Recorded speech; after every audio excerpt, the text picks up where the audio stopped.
ಅಘೋರ. ಅಘೋರ ಪದದ ಸಮಾನಾರ್ಥಕ ಪದ ಭಯಂಕರ. ಅಪ್ರತಿಮ. ಅಪ್ರತಿಮ ಪದದ ಸಮಾನಾರ್ಥಕ ಪದ ಪ್ರತಿ ಇಲ್ಲದ್ದು. ಚುಳುಕು. ಚುಳುಕು ಪದದ ಸಮಾನಾರ್ಥಕ ಪದ ಅಂಗೈಯಲ್ಲಿ ನೆಲೆಸುವಷ್ಟು ಚಿಕ್ಕದ್ದು. ಆಗೇನು. ಆಗೇನು ಪದದ ಸಮಾನಾರ್ಥಕ ಪದ ಲಾಭವೇನು ಮತ್ತೊಂದು ಪ್ರಯೋಜನವೇನು. ಚೇಗೇನು.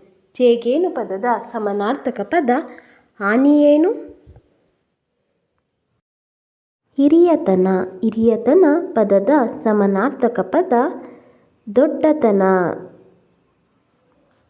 ಅರಿವು. ಅರಿವು ಪದದ ಸಮಾನಾರ್ಥಕ ಪದ ಜ್ಞಾನ. ಅದ್ದಗಾಣಿ. ಅದ್ದಗಾಣಿ ಪದದ ಸಮಾನಾರ್ಥಕ ಪದ ಕಾಣಿಯ ಅರ್ಧ. Thanks for watching. Please support and subscribe my channel.